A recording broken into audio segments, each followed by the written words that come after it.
Éric Zemmour a évoqué plusieurs fois son souhait de voir l'armée israélienne débarquer en France pour exterminer les musulmans et les Africains, donc les Noirs. Si les musulmans et les Noirs se sentent en insécurité en France, comment vont-ils créer des entreprises ou acheter des biens immobiliers en France, des terrains ou se projeter dans le futur? Combien de musulmans subissent du harcèlement moral au sein de leur entreprise, non pas pour leur incompétence mais simplement parce qu'ils sont noirs, maghrébins ou musulmans? Combien de carrières brisées par le racisme, combien de rêves brisés, d'ambitions de réussite mises à mal et de vies détruites? Le racisme n'est pas une opinion mais un crime, du terrorisme. Ceux qui subissent le plus le racisme sont ceux qui sont issus des anciennes colonies françaises, donc les Maghrébins et les Africains d'Afrique francophone. Il y a peu de chances qu'un Noir américain soit victime de racisme en France. Les Turcs subissent aussi moins le racisme que les Maghrébins. Dès l'école primaire, le racisme écarte des talents futurs qui, au lieu de devenir des chances pour la France, deviennent des charges. En moyenne, un enfant noir ou d'origine maghrébine sera sous-noté par ses professeurs de 2 points sur sa moyenne. Avec la même copie, le même devoir, la moyenne générale de l'enfant va baisser de 2 à 4 points. En France, certaines universités sont tellement élitistes qu'il faut être le fils d'un général ou d'une famille noble pour y entrer. Déjà, les frais annuels peuvent dépasser les 30 000 € par année, ce qui exclut d'office les milieux populaires. Les Maghrébins et Africains subissent de l'exclusion à tous les niveaux. Certains sports semblent réservés à la bourgeoisie blanche comme le tennis, la natation ou le ski ou le golf. Certes, pour le tennis, Yannick Noah a fait évoluer ce sport. L'AFPA aussi et Pôle emploi ont une politique d'exclusion et de racisme visant à envoyer les chômeurs d'origine non européenne vers des formations sans avenir ou des métiers pénibles et peu rémunérateurs.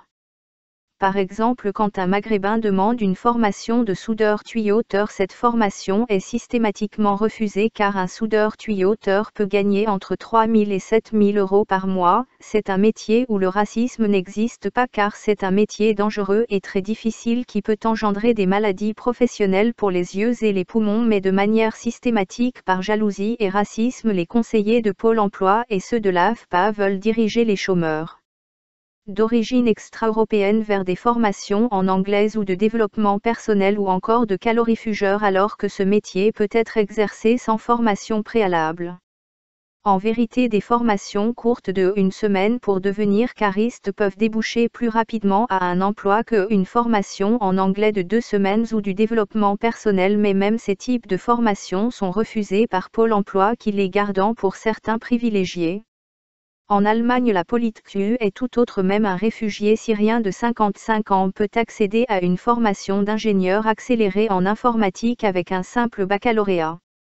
En Allemagne, un demandeur d'emploi peut choisir sa formation ou son métier librement, au contraire de la France où les chômeurs sont obligés d'accepter des formations désirées par des conseillers ripoux ou des psychologues incompétents ou membres de la scientologie. Enfin, il y a la politique française contre le voile qui force des milliers de musulmanes à quitter la France pour chercher un emploi en Angleterre ou en Scandinavie, où il est par exemple possible à une enseignante musulmane de conserver son voile pendant son travail. Désormais, c'est le masque qu'il faut porter en France, mais le voile sur les cheveux est interdit alors que les microbes et virus peuvent très bien se cacher dans les cheveux. Macron déclare vouloir combattre le communautarisme mais uniquement musulman des anciennes colonies, ainsi les Turcs musulmans eux peuvent être communautaristes. Macron ne va pas combattre le communautarisme israélien ou portugais ou le communautarisme corse ou basque ou alsacien, chinois ou vietnamien. Non, lui est seulement obsédé par la France-Afrique. Il veut empêcher les minorités issues des anciennes colonies de se constituer en association pour défendre les intérêts de leur communauté, mais les autres peuvent être communautaristes. Macron veut criminaliser les propos des musulmans qui opposeraient la République à l'islam et qui voudraient dénoncer la République comme étant une entité illégitime pour prendre la place de Dieu, bref opposer l'autorité de l'État à l'autorité de Dieu. Seulement cette loi est contre la liberté d'expression et ne s'appliquerait que contre les musulmans, pas les chrétiens ou les juifs. Bref, cette loi ne vise pas Éric Zemmour. En réalité, la République n'existe pas. La France est une entreprise privée, ni une démocratie ni une république. Le peuple en France n'a aucun pouvoir.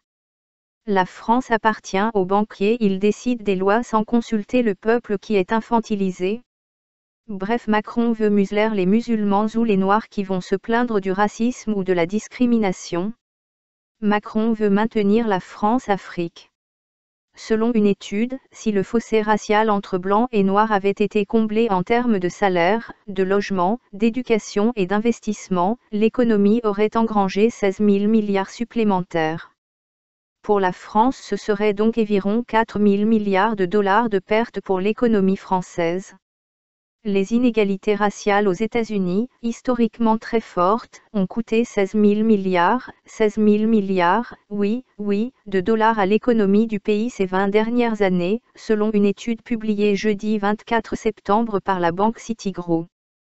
Si les États-Unis avaient réduit le fossé racial pour les Américains noirs en termes de salaire, logement, éducation et investissement il y a 20 ans, 16 000 milliards de dollars supplémentaires auraient pu être apportés à l'économie américaine, selon cette étude menée par la troisième banque américaine. En les réduisant aujourd'hui, cela permettrait de gonfler le produit intérieur brut américain de 5 000 milliards de dollars dans les 5 prochaines années, ajoute l'étude.